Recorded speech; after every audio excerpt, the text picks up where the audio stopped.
नमस्कार। आज के वीडियो में हम चर्चा करेंगे वर्णों के वर्गीकरण का। वर्णों के वर्गीकरण से संबंधित एक प्रश्न आपको आपकी विद्यालय शिक्षा में या फिर प्रतियोगी परीक्षा के अंदर पूछा जाता है। तो किस प्रकार हम आज इस वर्णों के वर्गीकरण को अच्छे से समझ के एक प्रश्न को हल कर अच्छा अंक अर्जित कर सकें। तो हमारा आज का टॉपिक है वर्णों का वर्गीकरण।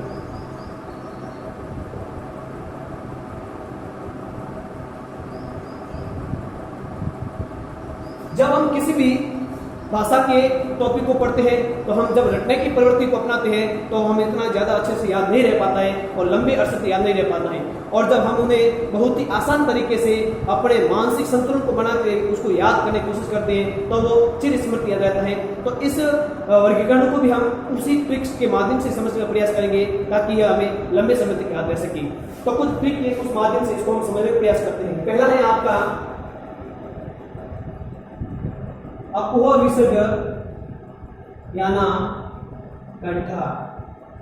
मतलब कि जब आप अ, आ और क वर्ग, जब हम अ, आ और क वर्ग और विसर्ग का उच्चारण करते हैं, विसर्ग का उच्चारण करते हैं, तब ये वर्ण है वो कंठीय वर्ण कहलाते हैं। जब हम अ, आ और क वर्ग क, ख, ग, ग और ऋ और उसके बाद विसर्ग, इन वर्णों को हम कंठीय वर्ण कहते हैं। उसके बाद दूसरा वर्ण है, दूसरा ट्रिक क्या है कि अपोह विसर्ग कंठ। दूसरा है इचुये सनाम तालु। इचुये सनाम तालु। ई बड़ा ई, च वर्ग, य और श।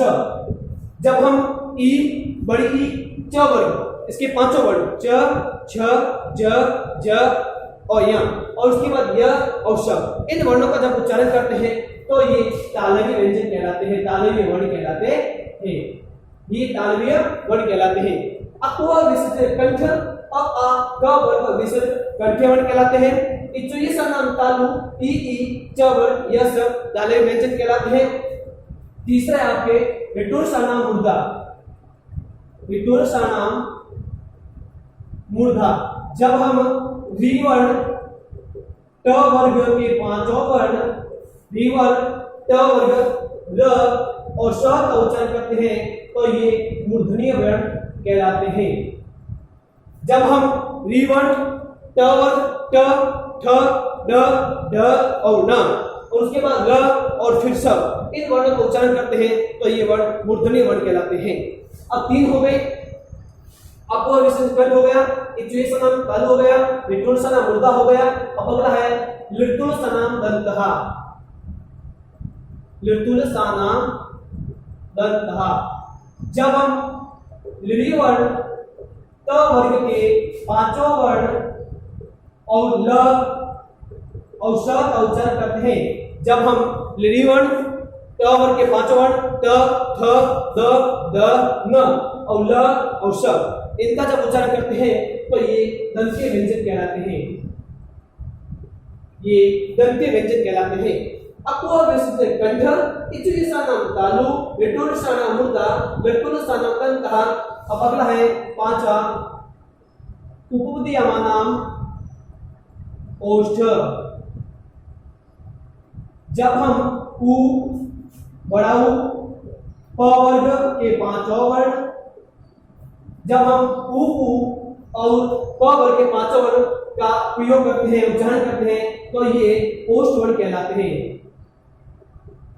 ठीक है, उ, प, फ, ब, भ, म, जब हम इनका उच्चारण करते हैं तो हमारे ओष्ठ पर कंपन होता है, ओष्ठ हिलते हैं, तभी ये ओष्ठी वर्ण कहलाते हैं।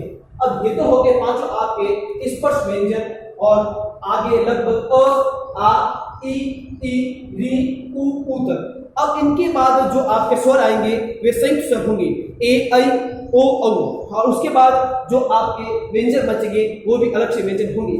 मूलतः यही से प्रश्न पूछने की संभावना बनी रहती है, आगे के इससे भी आसान है। तो देखो आगे क्या होगा कि अपोह विसर्ग कंठ, इचुये सनाम तालु, लिटुल सनाम मूर्धा, लिटुल सनाम दंत, उपपदीयमानाम ओष्ठो। अब अगला है आपके यज्ञनम नासिका। मतलब जब हम यहाँ का उच्चारण करते हैं, यहाँ न और न, तो ये व्यंजन आपके नासिक के व्यंजन कहलाते हैं। ये आपके नासिक के व्यंजन कहलाते हैं। सभी स्पर्श व्यंजनों के अंतिम पंचमाक्षर य, न और म, इन्हें हम नासिक के व्यंजन भी कहते हैं और इन्हें हम पंचमा अक्षर व्यंजन भी कह सकते हैं। पंचमा अक्षर,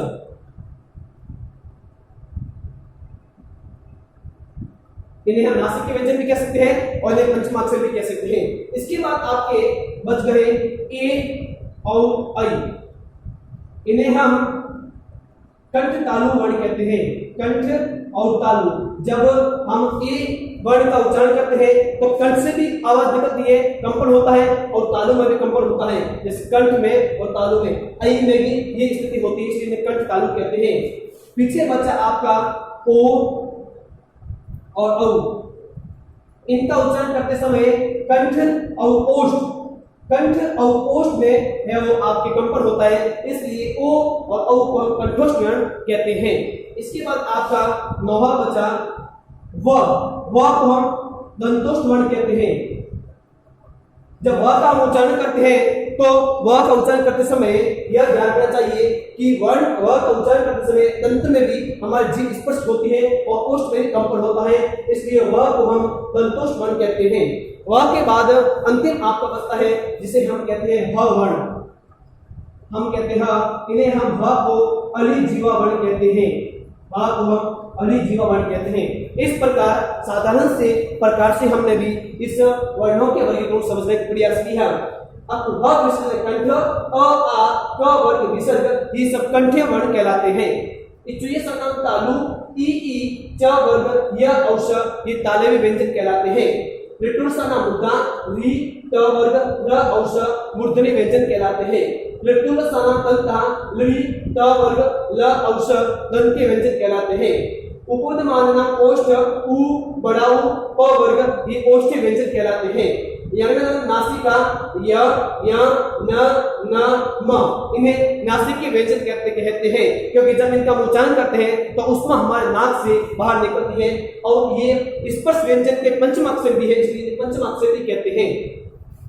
ए और ऐ को हम कंठ तालु कहते हैं, क्योंकि ए और ऐ का उच्चारण करते समय कंठ से भी कंपन होता है और उसके साथ साथ तालु से भी कंपन होता है, इसलिए ये संयुक्त कंठ और तालु कहलाते हैं।